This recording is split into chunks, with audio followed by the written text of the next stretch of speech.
আসসালামু আলাইকুম। আমি মোহাম্মদ সুমন আলী, পড়াশোনা করতেছি বরিশাল বিশ্ববিদ্যালয়ে। আশা করি তোমরা সকলে ভালো আছো। তোমাদের সবাইকে স্বাগতম আজকে আমাদের এই পর্বে যুক্ত হওয়ার জন্য। তো আজকে মূলত আমরা আলোচনা করব ঢাকা বিশ্ববিদ্যালয়ের 2025 সেশনে, অর্থাৎ আমাদের এই বছর যে ব্যবসায় ইউনিটের যে পরীক্ষাটা হইল, অর্থাৎ সি ইউনিটের সে পরীক্ষাটার প্রশ্ন সমাধান নিয়ে, অর্থাৎ 2024-25 শিক্ষাবর্ষে ঢাকা বিশ্ববিদ্যালয়ের সি ইউনিটের যে প্রশ্ন, সেই প্রশ্নটার সমাধান নিয়ে আজকে তোমাদের সামনে উপস্থিত হয়েছি। তো আমরা আজকে চেষ্টা করব তোমাদের এই ঢাকা বিশ্ববিদ্যালয়ের সি ইউনিটের যে প্রশ্নটা রয়েছে, সম্পূর্ণ প্রশ্নটা, অর্থাৎ 72টার মতো কোশ্চেন আছে, আমরা সম্পূর্ণ কোশ্চেনগুলো তোমাদের উত্তর দেওয়ার চেষ্টা করব। আশা করি তোমরা শেষ পর্যন্ত থাকবা। তো দেখো, সর্বপ্রথম যদি আমরা দেখি যে এগুলো তো জানো, ঢাকা বিশ্ববিদ্যালয়ের সময় থাকে 1.5 ঘন্টা, ওটা জানো, মানে 90 মিনিট। আর এমসিকিউ হলো 45 মিনিট সময় থাকে, তার মধ্যে লিখিত থাকে 45 মিনিট, মানে দুইটা ভাগ থাকে, এমসিকিউ 45 আর লিখিত হলো 45। আর পূর্ণমান 100, এটা তো জানোই। তার মধ্যে তোমার জিপি আবার এক্সট্রা করে আসে, আগে পরীক্ষাটা দেওয়া লাগে যে পূর্ণমানে 100 মার্কের মধ্যে। আর এমসিকিউ হলো এমসিকিউ 60 নম্বর, আর লিখিত হলো 40 নম্বর। এমসিকিউ থাকে 60 আর তার মধ্যে লিখিত হলো 40। তবে বেশিরভাগ সময়ে যে জিনিসটা লক্ষ্য করা হয়, কাটমার্ক যে বিষয়টা, তোমাদের যদি কাটমার্ক সম্পর্কে একটি ধারণা দিই, কাটমার্ক হলো সর্বশেষ যে মার্কে ও বিশ্ববিদ্যালয়ে চান্স পাইছে। একটা স্টুডেন্ট সর্বশেষ যে মার্কে একটা বিশ্ববিদ্যালয়ে চান্স পাবে সেটাকে কাটমার্ক বলা হয়। তো এখন এই ঢাকা বিশ্ববিদ্যালয়ে যে বিজনেস স্টাডি যে রয়েছে, বেশিরভাগ ইউনিটের ক্ষেত্রে কাটমার্ক 60 নর্মালি হয়ে থাকে, কিন্তু এটা এক এক সময় এক এক পরিবর্তন হতে পারে। এটা কোশ্চেনের উপর নির্ভর করে, কোশ্চেনটা ইজি হয়েছে না হার্ড হয়েছে, তো এই বিষয়টা আর কি। তবে ওভারঅল যদি আমি যেটা দেখছি, যে কোনো ভার্সিটির ক্ষেত্রে একটা স্টুডেন্ট যদি 60 মার্ক ওভার করতে পারে, তাহলে তার ভালো একটা পজিশন আসার সম্ভাবনা থাকে, এবং সে ভার্সিটি ভালো কিছু একটা জায়গায় থাকে আর কি, যদি 60 মার্ক থাকে যে কোনো পরীক্ষার ক্ষেত্রে, যে ভার্সিটি প্রতিযোগিতামূলক যে পরীক্ষাগুলো আছে। তো দেখো, এখন পরীক্ষা বিষয় শেষে আবার কিছু মোটিভেশনাল তোমাদের কথা বলবো। সে কথাগুলো মানে কিছু গুরুত্বপূর্ণ কথা, সাজেশন বলতে পারো বা মোটিভেশনাল যেটাই ধরো না কেন ধরতে পারো। শেষে কিছু ইম্পর্টেন্ট কথা বলবো, আশা করি সবাই শেষ পর্যন্ত থাকবে। এবং শেষে কিছু ট্রিক্স বলবো পরীক্ষার, এই যে পরীক্ষা আছে না, এগুলোর কিছু ট্রিক্স আছে, টিপস আছে, এগুলো কীভাবে উত্তর করতে হয় না করতে হয়, শেষে এগুলো আলোচনা করব। তো দেখো, প্রশ্নপত্রের প্রথমে আমরা যেটা আলোচনা করব সেটা হলো বাংলা। আশা করি সবাই দেখতে পাচ্ছ, আমি একটু জুম করে নিই। দেখো, প্রথমে বাংলার ক্ষেত্রে যদি তোমরা দেখো, আর একটু জুম করে নিই। দেখো, বাংলার ক্ষেত্রে যে প্রশ্নগুলো আছে, প্রথমে যে প্রশ্নটা আছে বাংলার ক্ষেত্রে যদি লক্ষ্য করো, যে কোনটি তে বফলার উচ্চারণ বহাল থাকে। মানে বফলার উচ্চারণ বহাল থাকে মানে কি, বফলার উচ্চারণ বয়ের মতোই হয়। তো আমরা কিন্তু এইগুলো কিন্তু তোমাদের উচ্চারণ নামে একটা টপিক কিন্তু কয়েকদিন আগে শুধু ক্লাস নিলাম, ওইখান থেকে কিন্তু এই প্রশ্নটা চলে আসছে যে ওই কোনটিতে বফলার উচ্চারণ বহাল রয়েছে, মানে বফলার উচ্চারণ মানে বয়ের মতো আছে, এটা হারাই যায় না। বফলার উচ্চারণ তোমাকে উচ্চারিত করতে হয়। যেমন এখানে উদ্বেগ, যখন তুমি এটা উচ্চারণ করো তখন কিন্তু এই ব যে আছে বফলা, সেই উচ্চারণটাও কিন্তু তোমার বহাল থাকে, বটাও কিন্তু তোমার উচ্চারণ করতে হয়। উদ্বেগ, দেখো বও কিন্তু উচ্চারণ করতে হয়, কিন্তু বাকিগুলোর ক্ষেত্রে বিধ্বস্ত, সত্য, দ্বন্দ্ব, এগুলোর ক্ষেত্রে কিন্তু বড় উচ্চারণ আসে না। ওই জন্য বলছে কোনটিতে বফলার উচ্চারণ বহাল থাকে, এই যে এটার ক্ষেত্রে তোমার উদ্বেগের ক্ষেত্রে বফলার উচ্চারণটা বহাল হয়েছে। তারপর 2 নম্বর যেটা রয়েছে সেটা হলো সরি, দেখো 2 নম্বর হলো কোনটি শুদ্ধ। এই যে তোমাদের বানান থেকে প্রশ্ন আছে, তোমাদের আমি এই সাজেশনটা কিন্তু তোমাদের দিয়েছিলাম, যারা আমার সাজেশনটা ফলো করছো দেখবা ওই সাজেশন থেকে প্রায় 90% কমন কোশ্চিন। একটা সাজেশন কিন্তু আমি দিয়েছিলাম বাংলা, ইংরেজি, সাধারণ জ্ঞানে, শুধু এই 3টা টপিকের উপর দিয়েছিলাম। এখন এটার মধ্যে বাংলার মধ্যে দেখো আমি কিন্তু দিয়েছি, তোমরা যারা সাজেশনটা দেখছো সেখানে কিন্তু এই যে শুদ্ধর মধ্যে তোমার বানান কিন্তু টপিকটা একবার হাইলাইট করে দিয়েছিলাম, যে ওইখান থেকে প্রশ্ন আসবেই আসবে, 100% কমন আসবে, ওইখান থেকে কিন্তু আসছে। তারপর উচ্চারণ দিয়েছিলাম হাইলাইট করে, প্রশ্ন আসছে। দেখো শুদ্ধ কোনটা, আমি সাজেশনটা যেটা দেখি তোমাদের মিলাই দেবো, দেখিও একটু পরে আমি আমার পেজের সাথে কানেক্টেড যারা আসো দেখবা যে সেই সাজেশন থেকে কতগুলো কমন পড়ছে বাংলা, ইংরেজি এবং সাধারণ জ্ঞানের। দেখো কোনটি শুদ্ধ, শুদ্ধর মধ্যে কোনটা দেখো, এখন বানানগুলো তোমাকে লক্ষ্য করতে হবে। তার মধ্যে অনুমান, নির্ভর, তারপর অন্তর্ভুক্তি, তারপর আকাঙ্ক্ষা, আকাঙ্ক্ষা বানানটা ওয়াই যুক্ত হবে, এটা ভুল আছে। অন্তর্ভুক্তি অসুকার হবে, এটা ভুল আছে। তারপর অনুমান, এটাও ভুল আছে। দেখো এই সবগুলোর মধ্যে কিছু না কিছু কিন্তু ভুল আছে। তার মধ্যে যেটা শুদ্ধ সেটা হলো তোমার অদ্যবধি, এই বানানটা বানানটা শুদ্ধ আছে, এটা বানান, এগুলো কিন্তু তোমার দেখতে হবে। এটা কিন্তু বিগত সালের তুমি দেখো বিগত সাল থেকে এটা রিপিট হয়েছে অদ্যপতিটা। আর তোমাদের কিন্তু এটা বলে দিয়েছিলাম যে বিগত সালের কোশ্চেনগুলো যারা খুব ভালোভাবে শেষ করছে তাদের এগুলো মানে কমন অনেকটাই পড়ছে, তারা কমনও পাইছে। তো এরপরে দেখো 3 নাম্বার যেটা আছে সেটা হলো সম্মুখ অগ্রসর হয়ে অভ্যন্তরা এক কথা কি বলে? এটা জানো, এটা সবাই জানো, এটা এক কথায় প্রকাশ। তোমাদের এটা বলছিলাম যে এটা পরীক্ষার জন্য ইম্পর্টেন্ট, এগুলো কিন্তু প্রত্যুৎগমন। আর এটাও বিগত সালের রিপিট, সম্মুখ অগ্রসর অভ্যন্তরা, এটা বিগত সালে আসছে, অনেকবার আসছে। তারপর কোনটি মৌলিক শব্দ বাহিরে? ভাই তো তোমাদের এটা কতবার মানে এত জায়গায় দিছিলাম, একবার এটা ভিআইপি দিছিলাম, মানে 5 স্টার মনে হয় দিছিলাম এই টপিকটা, যে বিভিন্ন শব্দের যে প্রকারভেদগুলা, মৌলিক, যৌগিক, তারপর বিভিন্ন ধরনের উৎসগত উৎপত্তিগতভাবে শব্দ, অর্থগতভাবে শব্দ ওইখান থেকে আসছে। কিন্তু দেখো এখানকার মধ্যে মৌলিক শব্দ কোনটা আমরা জানি, মৌলিক শব্দ কোনগুলো এবং যৌগিক শব্দ কোনগুলো তোমার বইয়ে কিন্তু এগুলো দেওয়া হয়েছে, তোমাদের খুব সুন্দরভাবে কিন্তু এগুলো দেওয়া হয়েছে। মৌলিক শব্দ আমরা জানি, মৌলিক শব্দ কোনগুলো আর যৌগিক শব্দ, ওইখানে ওই উদাহরণগুলো থেকেই কিন্তু বেশিরভাগ দেয় পরীক্ষায়, যে ওই মৌলিক শব্দ আর যৌগিক শব্দ। তার মধ্যে আমাদের প্রথমটা হলো চাঁদ, যেটা হবে এটা চাঁদ হবে উত্তর। তারপর হলো 5 নাম্বার হলো বুদ্ধিমান এর বিশেষণ পদ কোনটি? বুদ্ধিমান এর আমাদের কি হবে? বিশেষ্য পদ। এই বিশেষ্য কী হবে? বুদ্ধিমান, এটা কিন্তু এজেটিভ হয়ে গেছে, এটা আমাদের বিশেষণ হয়ে গেছে। বুদ্ধিমান সে কীরকম? বুদ্ধিমান কীরকম দ্বারা প্রশ্ন করলে যেটা আছে সেটা এজেটিভ আমরা জানি, যেটাকে আমরা বিশেষণ বলি। তাহলে বিশেষ্য কি? এটার বিশেষ্য কি? এটা বিশেষ্য হলো আমাদের বুদ্ধি, তার বুদ্ধি আছে, তার মানে এটা হলো বিশেষ্য পদ আমাদের বুঝাই। তাহলে বুদ্ধিটা হলো কি? বুদ্ধি হলো আমাদের বিশেষ্য, বুদ্ধিমান হলো আমাদের এটা কিন্তু বিশেষণ বোঝাই। দেখো বুদ্ধি। এরপরে 6 নাম্বার দেখো, 6 নাম্বারে আমি কিন্তু এটাও দেখাই দিয়েছিলাম তোমাদের, মানে দেখবা 90%, আগে বলছি 90%-এর বেশি আরও আমি যেগুলো সাজেশন দিছি, যারা ওইটা ফলো করছে ভাই ওই সবগুলো ওই টপিকের মধ্যে আছে। তোমাদের আমি একবারে সাজেশনটা যখন আলোচনা করবো না, একবারে ধরে দিয়ে দেখা দিব। ওই সাজেশনটা শুধু একটা বিশ্ববিদ্যালয়ের জন্য না, প্রত্যেকটা বিশ্ববিদ্যালয় যত জায়গায় তুমি পরীক্ষা দিবা, আমি গ্যারেন্টি দিয়ে বলতে পারি যে ওই সাজেশনটা থেকে তোমার 90% কমন পড়বে ওই টপিকগুলো থেকে, মানে প্রত্যেকটা জায়গায় ওই টপিকগুলোই ঘুরে ঘুরে তোমার হাইলাইট হবে। তো যারা ফলো করছে তারা ভালো কিছু করবে অবশ্যই। সোনারতরী কবিতায় নৌকার মাঝে কিসের প্রতীক? দেখো সোনারতরী কবিতায় এটা তো আমি আলোচনা করছি একবারে, তোমাদের সোনারতরী কবিতাটা এত পুঙ্খানুপুঙ্খানুভাবে ক্লাসটা নিয়েছে, এটা যারা করছো ভাই তারা এই জানো, আমি একবারে প্রত্যেকটা ধরে ধরে এখানে পানি দ্বারা কোনটাকে বোঝায়, ধান দ্বারা কোনটাকে বোঝায়, তারপর হলো তোমার চতুর্দিকে যে স্রোতটা রয়েছে এটা দ্বারা কোন জিনিসটাকে ইঙ্গিত করছে, ওভারঅল সবগুলো বিষয় একবারে পুঙ্খানুপুঙ্খভাবে আলোচনা করছি। যারা ক্লাসগুলো করছে, আমার সাজেশনগুলো নোটগুলো সবগুলো খুব ভালোভাবে ফলো করছে, তারা এগুলো খুব ইজিলি পাইছে। সোনারতরী কবিতা নৌকা মাঝি কিসের প্রতীক? তাহলে সেটা হলো মহাকালের প্রতীক। এরপরে দেখো, এরপরে হলো খাঁটি সোনার চাইতে খাঁটি আমার দেশের মাটি, এটি কোন ধরনের বাক্য? দেখো আমি কিন্তু যদি এই ক্লাসটা নেই এখনও, এগুলো কিন্তু সবগুলো ক্লাস নেব, কিন্তু আমি সাজেশনে সবগুলো রাখছি এগুলো। যারা ভাই এগুলো গুরুত্ব দিয়ে আমাকে, মানে মূলত আমি কিন্তু নিজে পাবলিক ভার্সিটি স্টুডেন্ট, বুঝছো, আমার কিন্তু এগুলোর এক্সপিরিয়েন্স আছে, আমি বুঝি যে কোনটা ইম্পর্টেন্ট পরীক্ষায় কোনটা আসে, কারণ আমি এগুলো পার হয়ে আসছি।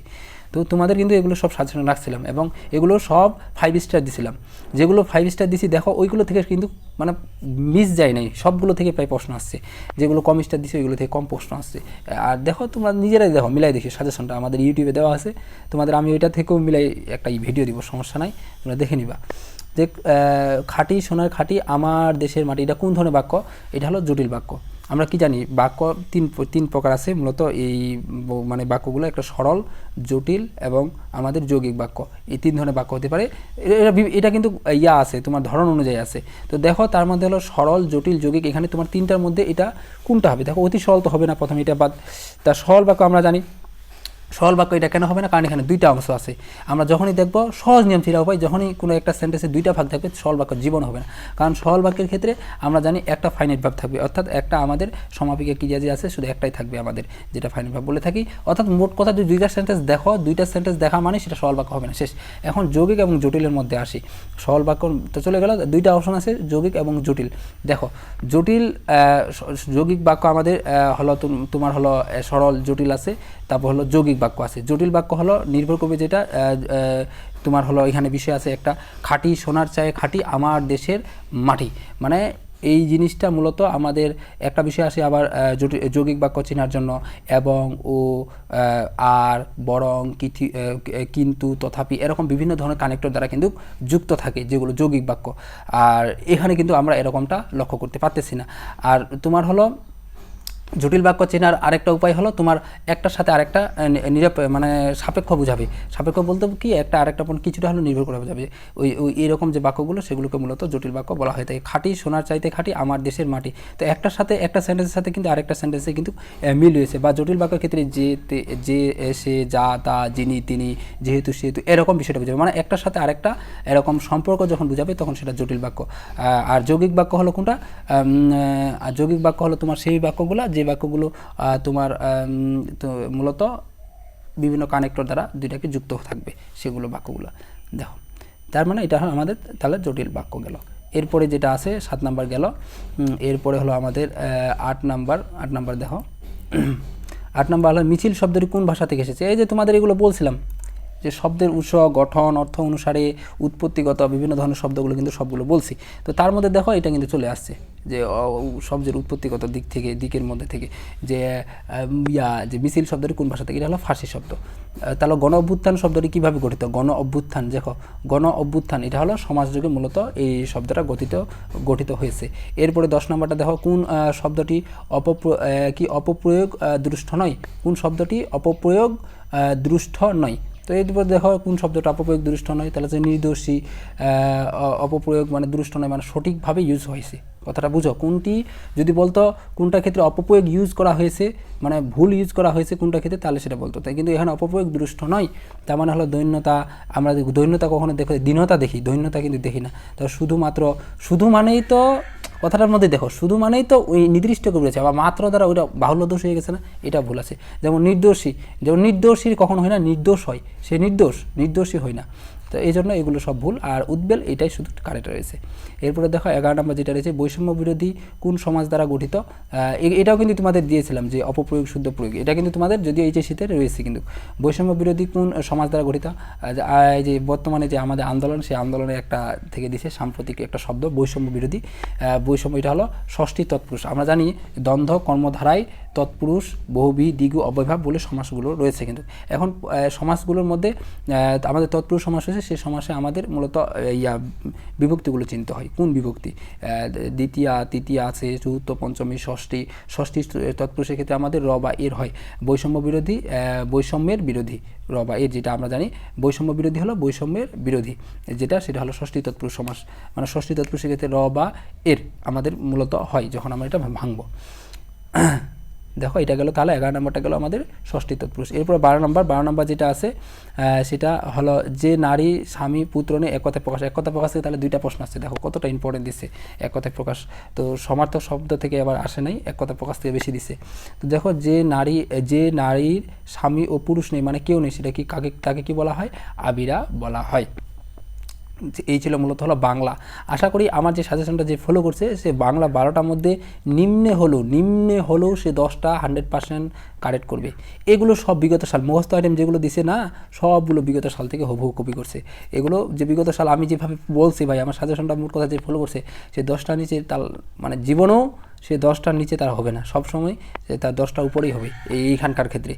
যে মনে ফলো করছে ভালো কিছু অবশ্যই করবে, আমি গ্যারেন্টি দিয়ে এটা বলতে পারি। এরপরে দেখো, এরপরে যদি আমরা ইংরেজি ক্ষেত্রে আসি, ইংরেজি বিষয়টা যদি তোমাদের একটু দেখানোর ট্রাই করি। দেখো ইংরেজির ক্ষেত্রে ইংরেজির প্রথম যে বিষয়টা রয়েছে যে আমাদের এখান থেকে 13 থেকে 16 পর্যন্ত, আগে প্রথমে এগুলো দেখি যে ইংরেজির মধ্যে 13 নাম্বার দেখি। যেমন সেলি হ্যাজ বিন ওয়ার্কিং হেয়ার, সেলি এখান থেকে কাজ করতেছে। তাহলে এইটাই দেখো, এটা একটা কমন সেন্সের বিষয়। সেলি হ্যাজ বিন ওয়ার্কিং হেয়ার, এখানে সেলি কাজ করতেছে। দেখো আমরা হ্যাভ বিন, হ্যাজ বিন এগুলো কোথায় পেয়ে থাকি বলতো? এখানেও মূলত আমাদের প্রেজেন্ট পারফেক্ট বা প্রেজেন্ট পারফেক্ট কন্টিনিউয়াস এই টেন্সগুলোতে মূলত এগুলো কিন্তু আমরা পেয়ে থাকি, যে এইগুলো টেন্সে মূলত এইগুলো ইউজ করা হয়। এখন দেখো এখানে অত ভেজাল করার দরকার নাই, তুমি অত রুল টুল এখানে বুঝো না। দেখো রুল এখানে কিছুই লাগবে না ভাই, তুমি কমন সেন্সটা ইউজ করো। কমন সেন্স মাথায় তোমার বেসিক আছে, ইংলিশের এখানে বেসিকটাই হলো main. Sally has been working here, Sally এখানে কাজ করে সিন্স 6 মান্থ, এখানে কাজ করে মানে কোনো একটা জিনিস সে কাজ করে, এখানে কি বুঝাবে? সে 6 মাস ধরে কাজ করে, না 10 মাস ধরে, না 15 মাস ধরে, না 20 মাস ধরে, এরকমটা বিষয় যে তুমি যদি বলো 10 মাস থেকে কাজ করতেছে, এটা ভালো শোনায় না 10 মাস ধরে সে এখানে কাজ করতেছে, এটা ভালো শোনায়। তুমি নিজেই মাথার মধ্যে ইউজ করো তো 10 মাস যখন ধরে বোঝাই ফর বা সিন্স ফর ইউজ করা হয়, কোনো কিছু যখন ধরে বোঝাবে তখন সেটা আমরা ফর দিব, এবং যখন এরকম সময় ক্ষেত্রে বোঝাবে তখন আমরা মূলত ফর দিতে হয়। আর সিন্স মানে হলো সকাল থেকে বৃষ্টি হচ্ছে যদি থাকতো তাহলে তুমি দিতা সিন্স মর্নিং, যদি বলতো সকাল থেকে বৃষ্টি হচ্ছে তখন দিতে তুমি সিন্স মর্নিং, কিন্তু তোমার এখানে ওই রকম বলা হয় নাই, তোমাকে একটা বড় সময় বোঝা হয়েছে, ওই জন্য তোমাকে এখানে সিন্স না দিয়ে তোমাকে ফর দিতে ইউজ করতে হয়। এটা কিন্তু তোমরা জানো সবাই বেসিক, এটা টেন্স থেকে আসছে। তো টেন্সের আমি কিন্তু সাজেশনে এটাও রাখছিলাম এই টপিকটা, তো ওই জন্য এটা বলছে ফর 6 মান্থস। এরপরে দেখো, এরপরে 14 নম্বরে যেটা আছে, 14 নাম্বার হলো she has lost her passport again, সে আবার তার পাসপোর্টটি হারিয়ে গেছে। This is the second time, this মানে এইটা তার, this is the second time, এটা তার দ্বিতীয় সময়, দিস মানে যেটা ঘটেছে, তো এটা ঘটে গেছে তার মানে কি হ্যাজ হ্যাপেন্ড, মানে এটা প্রেজেন্ট পারফেক্ট বোঝাচ্ছে না, তুমি সেন্টেন্সটা দেখলে বুঝবা। The she has lost her passport again, সে তার আবার মানে সে পাসপোর্টটি হারিয়ে ফেলেছে। This is the second time, এটা তার মানে দ্বিতীয়বার, দিস যেটা দ্বিতীয়বার তার এটার সাথে ঘটেছে, মানে একবার তো হারিয়ে গেছে এবং দ্বিতীয়বার আবার এই জিনিসটা তার সাথে ঘটেছে। তাহলে এটা কি, এটা কোন বোঝায়, ঘটেছে মানে কি যেটা হয়ে গেছে, তার মানে এখনও ফলটা এখনও বিদ্যমান আছে, তার হারিয়ে গেছে পাসপোর্ট কিন্তু ফলটা এখনও বিদ্যমান আছে, ওই জন্য এটা প্রেজেন্ট পারফেক্ট ইউজ করা হয়েছে, ওই জন্য হ্যাজ হ্যাপেন। এটাও টেন্স থেকে, তোমাদের এটাও টেন্স থেকে দিছে, এটাও টেন্স থেকে দিছে। দেখো এরপর what dash to get a new driving licence, দেখো এটা হলো তোমার কমন সেন্সের বিষয়। যে what dash to get a new driving licence, এটা হলো do I have to do to get a new driving licence, এটা উত্তর, এটা বি নাম্বার। এরপর হলো 16 নাম্বার, আমি জাস্ট উত্তরগুলো বলে দিচ্ছি, তোমরা মিলাই নিও, এগুলো সবাই জানো মোটামুটি যে কোনটা কী কারণে হলো, তখন সবাই জানে যাওয়ার কথা, যে আমি জাস্ট উত্তরগুলো তোমাদের দাগিয়ে দিচ্ছি। দেখো I would better go now, তাহলে হচ্ছে I promise dash to later, I promise I would not be later, I promised I would not be later. দেখো 16 নাম্বার গেল। 16 নাম্বারে ডি। এরপরে তোমরা উত্তরগুলো মিলিয়ে নিও, কার কতটা হয়েছে তোমার সবাই কিন্তু কমেন্টে জানাবা কার কতগুলো অ্যান্সার কারেক্ট হইলো। এরপরে 17 নাম্বার দেখো, 17 নাম্বার হলো what the wise do in the beginning fools do dash the end, এটা হলো অ্যাপ্রোপ্রিয়েট প্রিপোজিশন, তোমাকে ফল ইন এটা অ্যাপ্রোপ্রিয়েট প্রিপোজিশন আছে। তারপর এরপর হলো Maliha is good dash tennis, Maliha is good at, আমরা এটা জানি গুড অ্যাট মানে হলো দক্ষ, ভালো দক্ষ, সেটা হলো টেনিসে ভালো দক্ষ। তারপর 19 number the professor set some project work dash the end of the semester, তাহলে যে কী বলছে, the professor set some project work, তারপর ওয়ার্ক আমরা জানি যে এটার ক্ষেত্রে আমাদের মূলত অ্যাট দিলে সবথেকে ভালো হয়। অ্যাট দ্য এন্ড আমরা একটা জানি, আগে থেকে জানি, অ্যাট দ্য এন্ড মানে হলো শেষে অফ দ্য সেমিস্টারের শেষে, অ্যাট দ্য এন্ড নামে একটা আমরা ফ্রেজে আগে থেকে পড়ছিলাম। তো এটার ক্ষেত্রে মূলত এই প্রিপোজিশন অ্যাট দ্য এন্ড দিলে সবচেয়ে বেস্ট হয় এবং এটাই তোমার দিতে হবে। দেখো এরপরে 20 নাম্বারের ক্ষেত্রে আমাদের হলো চয়েস দ্য কারেক্ট সেন্টেন্স, আমাদের সঠিক সেন্টেন্স কোনটা যেটা চয়েস করতে হবে। 20 নাম্বার আছে স্টপ ডুইং রং থিং, লেস্টে আমরা ক্ষেত্রে রুল কি জানি, লেস্টের কিন্তু একটা রুলে রয়েছে, লেস্টে যুক্ত যদি কোনো সেন্টেন্স থাকে তাহলে এরপর হলো শুড অবলিক মাইট আমাদের দিতে হয়, শুড অবলিক মাইট, আর শুড অবলিক মাইট হলো মোডাল, এরপরে ভার্বে কি হয় মূলত বেজ ফ্রম হয়, এই জন্য এরপরেই আমাদের বি ইউজ করা হয়েছে, ওই জন্য এখানে মাইট বি কট এটাকে ইউজ করা হয়েছে। আর বাকিগুলো কেন হয় না, শুড অবলিক মাইট কোনটাতে আছে, দেখো শুড অবলিক মাইট কোনটাতে আছে যে নাই, শুড আমাদের লেস থাকলে শুড অবলিক মাইট শুধু একটাই আছে, ওই জন্য আমরা একটাই নিলাম, বুঝতে পারছো আশা করি। দেখো এরপরে যেটা রয়েছে 21 নাম্বার হলো the performance of our players was rather worst that I had accepted, তাহলে এখানে আমরা এই যে ওয়ার্স দ্যাট আই হ্যাড অ্যাকসেপ্টেড এটা দেওয়া সবচেয়ে বেস্ট হয়।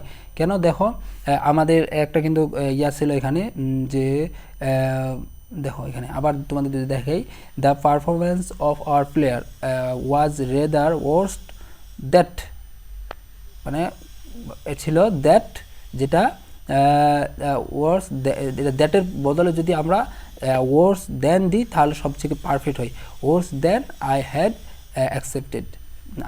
অ্যাকসেপ্টেড। এটা হলো বি উত্তর। তা 22 নাম্বার আছে দ্য কারেক্ট স্পেলিং, এখানকার মধ্যে কারেক্ট স্পেলিং রয়েছে আমাদের সি নাম্বারে প্রোপাগান্ডা, এটা কারেক্ট স্পেলিং হলো এটা সি নাম্বার PROPAGANDA।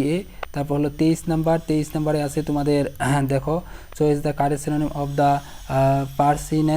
পার্সিনেন্ট হলো কারেক্ট সিনোনিম হলো রিলেভেন্ট, মানে প্রাসঙ্গিক বিষয়টা বোঝাই।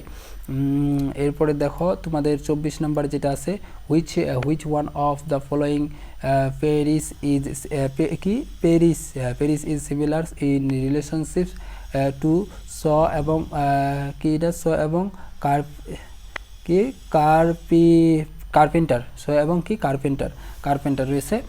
সো এবং কার্পেন্টারের মধ্যে দুইটার মধ্যে কী সম্পর্ক, এগুলোকে তোমার অ্যানালজি বলা হয়, এই সেটটাকে বলে মূলত অ্যানালজি, মানে সো এবং কার্পেন্টারের মধ্যে কী সম্পর্ক রয়েছে, এরকম সম্পর্ক মূলত অন্য কোনগুলোর বস্তুর মধ্যে আমরা দেখতে পাই, সেটা হলো কি সেসর এবং বারবার এর মধ্যে দুইটার মধ্যে বাবের মধ্যে এই দুইটার মধ্যে আমরা মূলত এখানে উত্তর হবে তোমার সি নাম্বারটা 24 নাম্বারের। এরপরে আমরা অ্যাকাউন্টিংকে যদি দেখাই, যারা কমার্সের ব্যাকগ্রাউন্ডে রয়েছে তাদের জন্য দেখো 25 নাম্বার যেটা রয়েছে সেটা দেখো একটু 25 নাম্বার যেটা রয়েছে তানসু ট্রেডার্স ভুলক্রমে 80,000 টাকার অনুপার্জিত সেবা আয়ের অর্জনের সমন্বয় সাধন করেনি, আর্থিক বিবরণীতে এর ফলাফল কি হবে? এটার উত্তর হবে দায় বেশি দেখানো হবে। 26 নাম্বার, এরপরে 26 নাম্বার দেখো 26 নাম্বার হলো মাহারিন ও মেহনাজ একটি অংশীদারি ব্যবসায়ীর দুইজন অংশীদার, তাদের মুনাফা বন্টন অনুপাত 52। তারা স্নেহাকে 4/1 ভাগ মুনাফা বন্টন ব্যবসায়ের নতুন অংশীদার হিসাবে গ্রহণ করে তাদের মুনাফা নতুন অনুপাত কত? এটা হবে 15:6:7। তারপর এরপরে দেখো 27 নাম্বার কোনটি বিলম্বিত মুনাফা অতীতের খরচ? সেটা হবে প্রাথমিক খরচ। এরপর 28 নাম্বার নিট বিক্রয় ও মোট মুনাফা পরিমাণ যথাক্রমে 30 টাকা 6 টাকা হলে ক্রয় মূল্যের উপর মুনাফা হার কত? সেটা হলো 25% হবে। একটি যন্ত্রপাতির ক্রয় মূল্য 60,000 টাকা, এর ব্যবহারিক জীবনকাল 10 বছর এবং ভগ্নাবশেষ মূল্য 5 টাকা। বর্ষ সংখ্যার সমষ্টি পদ্ধতি ব্যয় করলে অষ্টম বর্ষে অপচয়ের পরিমাণ কত হবে? সেটা হবে 3,000 টাকা। মুদ্রাস্ফীতিকালে কোনো মজুদ পণ্য মূল্যায়ন পদ্ধতি সর্বনিম্ন আয়কর সৃষ্টি করবে, সেটা হলো শেষে আসলে আগে যায় পদ্ধতি এটা। এরপর 31 নাম্বার একটি ব্যাংক সমন্বয় বিবরণীতে পথে জমা আমানতগুলি হলো ব্যাংক হিসাবে যোগ করা। তো তোমরা সবাই কিন্তু মিলিয়ে নিবা উত্তরগুলো, যে উত্তরগুলো কার কতটা সঠিক হইলো কমেন্টে জানাবা সবাই। রূপান্তর খরচের সমষ্টি সেটা হলো কি প্রত্যক্ষ মজুরি এবং কারখানার উপরিব্যয়। এরপর হলো 33 নম্বরটা দেখো আরভি ফুড কোম্পানি বিক্রিত পণ্যের কত আমাদের 5,50,000 টাকা, প্রারম্ভিক মজুদ পণ্য 2 লক্ষ টাকা এবং সমাপনী মজুদ পণ্য 2,50,000 টাকা। পণ্যের মূল্য কত? ওটা মূল্য হবে মূলত আমাদের একক দশক শতক হাজার অযুত লক্ষ কত আছে আমাদের একক দশক শতক হাজার অযুত লক্ষ 6 লক্ষ টাকা। দেখো এরপরে আমাদের যেটা রয়েছে 34 নম্বরটা দেখো একটি খরচ যা পূর্বে সম্পদ হিসাবে লিপিবদ্ধ করা হয়েছিল এখন খরচ হিসাবে স্বীকৃত করা হয়, তাহলে নিট মুনাফার উপর কী প্রভাব পড়বে? সেটা হলো নিট মুনাফা হ্রাস পাবে। 33 নম্বরটা দেখো সমাপনী আবদার মাধ্যমে কোন হিসাব বন্ধ করা হয়? সেটা হলো আয় হিসাব। 36 নম্বর বিপরীত সম্পদ হিসাবে কোন ধরনের জের প্রকাশ করে? সেটা হলো ক্রেডিট। 37 নম্বর প্র্যাকটিস অফ ম্যানেজমেন্টকে লিখেছেন পিটার এফ ড্রাকার। তারপর হলো 38 নম্বর যৌথ মূলধনী। আমরা কিন্তু এখন বিজনেস অর্গানাইজেশন ম্যানেজমেন্টে আসছি, বিজনেস অর্গানাইজেশন অ্যান্ড ম্যানেজমেন্ট যে সাবজেক্টটা আছে তোমাদের এই সাবজেক্টটা সবাই মিলিয়ে নেওয়া। 37 নম্বর হলো ক পিটার অফ ড্রাকার। 38 নম্বর যৌথ মূলধনী ব্যবসায়ের জন্ম সনদ বলা হয় কোনটিকে, সেটা হলো নিবন্ধনপত্র। 39 নাম্বার হলো কোনটি স্থায়ী পরিকল্পনা, সেটা হলো নীতি। 40 নাম্বার হলো নাবালক ড্যাশ অংশে অংশীদার, সেটা হলো সীমাবদ্ধ। 41 নাম্বার হলো প্যাটেন্ট কোন ধরনের সম্পত্তি, সেটা হলো অস্পর্শ। 42 নম্বর মূলধন সংগ্রহের বিবেচনায় সর্বাধিক মুনাফাজনক, সেটা হলো সেটা হলো পাবলিক কোম্পানি। শিল্প বিপ্লবের আনুমানিক সময়কাল 1750 থেকে 1850। 44 নম্বর হলো কোম্পানি দুটি বার্ষিক সাধারণ সভায় এজিএম মধ্যবর্তী সময়ের ব্যবধান কত মাসের বেশি হবে না, সেটা হলো 15। কত মাসে বেশি হবে না, সেটা হবে 15 মাসের বেশি হবে না। এরপরে 45 নম্বর নিচের কোনটি এককালীন কারবারের বৈশিষ্ট্য নয়, সেটা হলো সীমাবদ্ধ দায়। 46 নম্বর সেটা হলো নিচের কোন ধরনের নেতৃত্বে সিদ্ধান্ত গ্রহণে অন্যদের পূর্ণ স্বাধীনতা দেওয়া হয়, সেটা হলো অবাধ নীতি। এরপরে দেখো, এরপরে আমাদের 47 নম্বরে যেটা আছে তা হলো নিম্নলিখিতগুলির মধ্যে কোনটি বাহ্যিক পরিবেশের উপাদান নয়, সেটা হলো সাংগঠনিক সংস্কৃতি। 48 নম্বর যেটা আছে কোন ব্যবস্থাপনা নীতি নেতৃত্বের বিকেন্দ্রীকরণকে উৎসাহিত করে, সেটা হলো কর্তৃত্ব প্রদানকরণ। 48 নম্বরে D production management and marketing. এবার সাবজেক্ট যেটা আমাদের আছে সেই সাবজেক্টটা যদি দেখি, 49 নম্বর পণ্য থেকে পণ্যের প্রাপ্ত অনুভূত সুবিধা ও পণ্যের জন্য ব্যয়িত অর্থের পার্থক্য কী বলে, সেটা হলো ক্রেতা ভ্যালু। তারপর হলো পরিবহন বিপণন মিশ্রণের কোন উপাদানের উপ উপাদান, সেটা হলো স্থান। তাহলে হচ্ছে পার্ট এর পূর্ণরূপ কি, প্রোগ্রাম ইভলিউশন রিভিউ টেকনিক। তারপর হলো 52 নম্বর হলো গুদামজাতকরণ কোন ধরনের উপযোগ সৃষ্টি করে, সেটা হলো সময়গত। 53 নম্বর নিচের কোনটি স্থির ব্যয় নয়, সেটা হলো কাঁচামালের খরচ। 54 নম্বর বিপণন মিশ্রণে কেন্দ্রীয় বিন্দুতে কে থাকে, সেটা হলো ভোক্তা। 55 নম্বর কোনটি কার্যকরী বাজারের বিভক্তিকরণের বৈশিষ্ট্য নয়, সেটা হলো নির্ভরযোগ্য। 56 নম্বর কোনটি পণ্যের সত্যগত উপযোগ সৃষ্টি করে, সেটা হলো ক্রয় বিক্রয়। 57 নম্বর পণ্য ও সেবার তৈরিতে সর্বনিম্ন পরিমাণ সম্পদ ব্যবহারকে নিচের কোনটি দিয়ে বোঝায়, সেটা হলো দক্ষতা। 58 নম্বর নিচের কোনটি পণ্যের উপাদান নয়, সেটা হলো মজুদ। 59 নম্বর পণ্যের জীবনচক্রে কোন স্তরে এসে বিক্রয় বৃদ্ধি করতে থাকে, সেটা হলো কি পূর্ণতা, বৃদ্ধি করতে থাকে, সেটা কি নাম পূর্ণতা। তারপর 60 নম্বর নিচের কোনটি বাজারজাতকরণের মিশ্রণ উপাদান নয়, সেটা হলো মুনাফা। এরপরে আমাদের হলো ফাইন্যান্স অ্যান্ড ব্যাংকিং ইন্স্যুরেন্স, এই সাবজেক্টটার যদি এমসিকিউগুলো দেখি এবং আমাদের সর্বশেষ প্রায় এমসিকিউ দেখুন, মূলধনের কোন উৎস সব থেকে ব্যয়বহুল, মূলধনের কোন উৎস, তাহলে হচ্ছে এটা হলো ইকুইটি মূলধন। তারপর নিচের কোনটি 62 নম্বর হলো নিচের কোনটি পুঁজিবাদের উপকরণ নয়, সেটা হলো ট্রেজারি বন্ড। 63 নম্বর হলো নিচের কোনটি স্বল্পমেয়াদী অর্থায়ন উৎস নয়, সেটা হলো ডিবেঞ্চার। তারপর হলো 64 নম্বর হলো জিরো কুপন বন্ড ইস্যু করা হয় বাট্টাতে। তারপর হলো 65 নম্বর হলো নিচের কোন পদ্ধতিতে ভবিষ্যৎ অর্থপ্রবাহের বর্তমানে মূল্য নির্ধারিত হয়, সেটা বাট্টাকরণ। তারপর হলো 66 নম্বর হলো কোন ক্ষেত্রে একটি প্রকল্প গ্রহণ করা যেতে পারে, সেটা হলো IRR গ্রেটার দেন কে। তারপর হলো 67 নম্বর কোনটি ব্যাংক তহবিলের প্রধান উৎস, সেটা হলো আমানত। 68 নম্বর নিচের কোনটি হস্তান্তরযোগ্য ঋণের দলিল নয়, সেটা হলো ব্যাংক ড্রাফট। 69 নম্বর বাংলাদেশের ব্যাংকগুলির বৈদেশিক বাণিজ্যের সুবিধার্থে নিচের কোনটি ব্যবহার করে, সেটা হলো ঋণপত্র।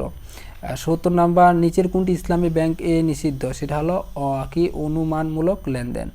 71 নম্বর নিচের কোনটি ক্ষুদ্র ও মাঝারি শিল্প ঋণ অর্থায়ন উৎসাহিত করার জন্য বাংলাদেশি ব্যাংকের একটি উদ্যোগ, এটা উত্তরটা দেওয়া হয় নাই, দুঃখিত এই জন্য। 72 নম্বর নিচের কোন পদ্ধতির বিমা গ্রহীতা ও বিমাকারী উভয়ই বিমা কোম্পানি, সেটা হলো কি বি নাম্বার, সেটা হলো কি পুনঃ বিমা। এই ছিল মূলত আমাদের ওভারঅল সম্পূর্ণ কোশ্চিন আলোচনা। এমসিকিউগুলো যেগুলো রয়েছে আমরা চেষ্টা করছি তোমাদের সম্পূর্ণ এমসিকিউগুলো যে 72টা এমসিকিউ রয়েছে সবগুলো উত্তর দেওয়ার। তো আশা করি তোমরা সকলে আজকের এই লাইভটা দেখে উপকৃত হচ্ছে এবং তোমরা কার কতটা এমসিকিউ কারেক্ট হয়েছে সবাই একটু আমাকে কমেন্টে জানাও যে তোমাদের কার কতগুলো এমসিকিউ কারেক্ট হয়েছে, দেখি কে সবচেয়ে বেশি এমসিকিউ কারেক্ট করতে পারছে এবং তোমার পরীক্ষায় এখানে বোঝা যাবে যে তুমি কতগুলো এমসিকিউ কারেক্ট করতে পারছো এবং তুমি পরীক্ষায় ইচ্ছা বিশ্ববিদ্যালয়ে চান্স পাবে কিনা তুমি কিন্তু এমনিতেই বলে দিতে পারবা। তো এরপর রিটেন পার্ট রয়েছে, রিটেন পার্ট পর্যন্ত ট্রান্সলেট রয়েছে, ট্রান্সলেট করতে হয়, এই বাংলা টু ইংলিশ রয়েছে, তারপর ইংলিশ টু বাংলা, আর একটা হলো ভুল সংশোধন, মানে বাক্যগুলো থেকে মানে ভুলগুলো তোমাকে বের করতে হবে। তারপর এরপর রয়েছে হলো ইরের কারেকশন, মানে কোথায় ভুলগুলো রয়েছে, এটা বাংলার ভুল রয়েছে, ইংরেজি ভুল বের করতে হবে। তো অ্যাকাউন্টিং থেকে কিছু প্রশ্ন দিচ্ছে লিখিতের মধ্যে, এই হলো বিষয়। তো আমরা লিখিতগুলোর চেষ্টা করব পরবর্তী নতুন কোনো পর্ব দিতে, যদি সময় পাই আশা করি সেটা চেষ্টা করব। আর আপাতত আমরা এখানে শেষ করতেছি। আর তোমাদের বিশ্ববিদ্যালয়ে ভর্তি প্রস্তুতি পরীক্ষার ক্ষেত্রে আমরা যেহেতু ঢাকা বিশ্ববিদ্যালয় পরীক্ষা হয়ে গেল, এরপরে আমাদের রাজশাহী, চট্টগ্রাম বাকিগুলো যে পরীক্ষা আছে সেই পরীক্ষাগুলোর হওয়ার পূর্বে বিশেষ করে সেই টেকনিকটা তোমাদের সাথে শেয়ার করব, তোমরা মানে কীভাবে তোমরা প্রিপেয়ার হবা সেটা। তো এখন সময় একটু সংক্ষিপ্ত, যার কারণে ওইগুলো আলোচনা করা হলো না, কারণ ওইগুলো আলোচনা করতে গেলে প্রায় ঘন্টাখানেকের মতো লাগবে, অনেক বিষয় আছে পরীক্ষায় প্রশ্ন উত্তর করার জন্য। একদিন শুধু চেষ্টাই করব যে সামনে শুক্রবার চেষ্টা করব ইনশাল্লাহ তোমাদের বিশ্ববিদ্যালয়ে ভর্তি প্রস্তুতির ক্ষেত্রে যে কিভাবে প্রশ্ন সলিউশন করা লাগে, এমসিকিউ কিভাবে সলভ করা লাগে, এগুলো কিভাবে পড়তে হয় পরীক্ষায়, কিভাবে একটা এমসিকিউ বারবার মানে প্রায় 4 থেকে 5 বার, এই সম্পূর্ণ কোশ্চেনটা তোমার পরীক্ষায় কিন্তু 4 থেকে 5 বার কিন্তু তোমার পড়া লাগবে, 4 থেকে 5 বার, 1-2 বার না, শুধু 4 থেকে 5 বার তোমাকে কোশ্চেনটা শেষ করা লাগবে। তো এখন কিভাবে এত কম সময়ের মধ্যে এতবার শেষ করব দেখে 45 মিনিটের মধ্যে এই ওভারঅল সবগুলো টেকনিক নিয়ে তোমার আলোচনা করার চেষ্টা করব। আমি নিজেই ওভারঅল করছি, এই জন্য তোমাদের সাথে ওটা শেয়ার করব। তো আজকে তাহলে এখানে শেষ করতেছি। আর তোমাদের কার কতগুলো এমসিকিউ কারেক্ট হলো সবাই একটু কমেন্টে জানাবা। তোমাদের জন্য সবার জন্য শুভকামনা, আশা করি তোমরা সবাই ভালো কিছু করো, ভালো বিশ্ববিদ্যালয়ে চান্স পাও, ভালো যে ভার্সিটিতে চান্স পাও। ভার্সিটি সবগুলো প্রায় সমান মান ধরতে গেলে, মানে পড়ার কোয়ালিটি সবগুলো যেখানেই পড়ো না কেন অবশ্যই সব জায়গা থেকে ভালো কিছু করা সম্ভব। তবে ভালো ভার্সিটি যেগুলো একটু হাই কোয়ালিটি সেগুলোতে পড়লে একটু ভালো পরিবেশ পাওয়া যায়। তো যেটাই হোক চেষ্টা করো সর্বোচ্চটা দিয়ে, যে কোনো পাবলিক বিশ্ববিদ্যালয়ে চান্স হইলে লাইফটা অনেকটা সহজ হয়। তো এই কামনা করি যাতে তোমরা সবাই পাবলিক বিশ্ববিদ্যালয়ে চান্স পাও, এই কামনা করে আজকে এখানে শেষ করতেছি। সবাই ভালো থাকবা, সুস্থ থাকবা। আর কেউ তোমাদের মানে এইটা মানে কমেন্টে দিতে ভুলবা না যে তোমরা কতটা তোমাদের এমসিকিউ কারেক্ট হইলো, সবাই একটু কমেন্টে জানাবা। আসসালামু আলাইকুম।